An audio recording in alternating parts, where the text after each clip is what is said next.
These tiny pests can cover a plant before you even notice them. They hide beneath the leaves, gather around new growth, and slowly drain the strength from a plant that looked perfectly healthy only a few days ago. But this egg is not for breakfast. Mixed with ordinary cooking oil and diluted correctly, it becomes a Korean garden spray that costs almost nothing.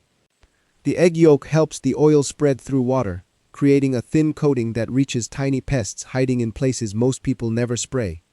Today, I will show you the exact mixture, the correct dilution, where to apply it, and how often to repeat the treatment. But pay attention to the amount. If you make this too strong or apply it at the wrong time, you may damage the plant instead of protecting it. In Korea, this mixture is commonly known as nanhwangyu, an egg yolk and cooking oil spray. The recipe is simple, but before we make it, we need to understand what we are trying to reach. Do not begin by spraying the entire garden. First, look closely at the plant. Start with the newest leaves and soft-growing tips. Aphids often gather there because the tissue is tender and easy to feed from. Then turn the leaves over. Many small pests spend most of their lives on the underside, protected from direct sunlight, rain, and anyone looking from above. You may see clusters of aphids, tiny moving dots, pale insects, sticky residue, thin webbing, or small scale-like bumps attached to the stem. Look where the leaf meets the stalk. Check the narrow spaces around branches. Inspect curled leaves carefully, because insects can hide inside them. The most important leaf is usually the one you cannot see from above. When the problem is limited to one leaf or one small branch, I remove that part first. Sometimes I can wipe away a small cluster with a damp cloth, or rinse it away with water. A spray should not replace your fingers when the entire problem fits on one leaf. But when the insects have begun spreading through the plant, this mixture becomes useful. Let me show you why the egg yolk matters. Here I have two clear containers. In the first one, I add water and cooking oil.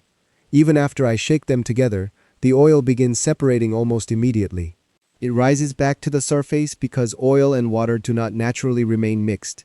If I put this into a sprayer, some leaves may receive mostly water, while others receive a heavy drop of oil.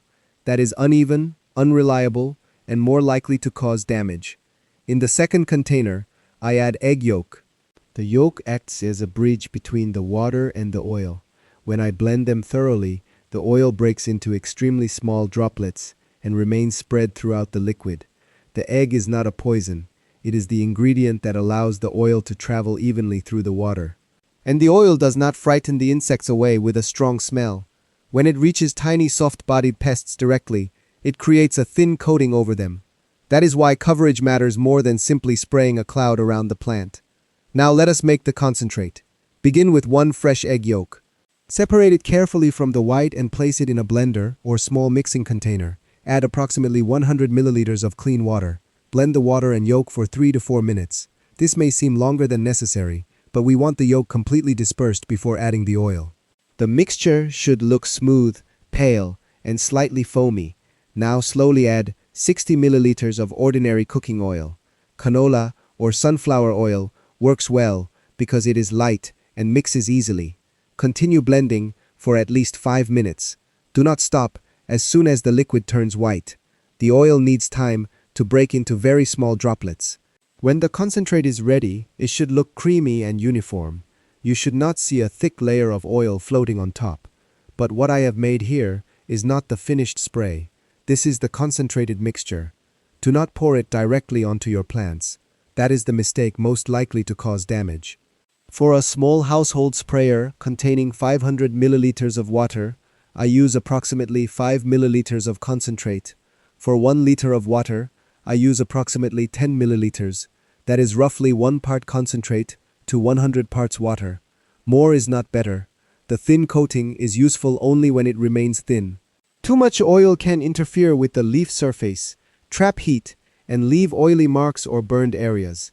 After adding the concentrate to the water, close the sprayer and shake it thoroughly. The liquid should become lightly cloudy. Shake it again occasionally while working, because some separation can still occur over time. Before treating the entire plant, choose 2 or 3 leaves in a less visible area. Spray them lightly on both sides. Then wait and inspect those leaves. before covering the rest of the plant. Plants do not all respond in exactly the same way. Tender young leaves can be more sensitive than thick mature leaves.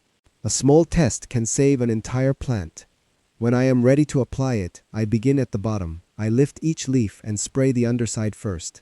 This is where aphids, mites, whiteflies, and other small pests are most likely to hide. Then I spray the top surface lightly. I also cover the soft stems, the growing tips, and the narrow places where branches meet. The goal is not to soak the soil. The goal is to place a fine, even layer directly where the pests are living. Do not stand far away and spray a mist into the air. A beautiful cloud does nothing if it never reaches the insects. Move close to the plant. Turn the leaves gently. Inspect every area before moving to the next one. I avoid spraying open flowers whenever possible. Flowers attract bees and other useful insects, and this mixture does not know the difference between a pest and an insect helping the garden. I treat the affected leaves rather than covering every living thing nearby. I also avoid the hottest part of the day. When leaves are already hot and dry under strong sunlight, an oily coating can increase the chance of damage. I prefer a mild part of the morning or later in the day when the plant is not baking in direct heat. Do not apply it immediately before heavy rain, because the water may wash the mixture away before it has time to reach the pests. And do not assume that one application has finished the problem forever. The first treatment reaches the insects exposed today, but some eggs may remain hidden. Other insects may be protected inside curled leaves or emerge several days later. When an infestation is active, I inspect the plant again after about 5 to 7 days. If I still find living pests, I repeat the treatment. Usually, several careful applications are more effective than one heavy application. The first spray reaches what is alive today. The next one reaches what emerged after you left. Between treatments, I continue checking the leaves. If one branch becomes heavily infested, I remove it rather than allowing the insects to spread. If I find only a few pests, I wipe them away instead of spraying again. The purpose is not to coat the garden with oil every week. The purpose is to use the smallest amount necessary, exactly where it is needed. There is another mistake that can make people believe the mixture failed. They spray only the tops of the leaves. The plant looks wet, so they assume the job is finished. But underneath those leaves, the insects remain untouched. A contact spray can only affect what it actually contacts. The hidden side of the plant is the real garden. This method also works best on small, soft-bodied pests. It is not a magical solution for every insect that enters the garden. A large caterpillar, beetle, slug, or insect, protected by a hard shell, may need to be removed by hand or controlled in another way. Before spraying, identify the problem. If something has chewed large holes through a leaf, look for a caterpillar or beetle. If the leaves are sticky, curled, pale, or covered with clusters of tiny insects, this spray may be much more useful. Good pest control begins by looking closely. The recipe is the easy part. Knowing when and where to use it is what protects the plant.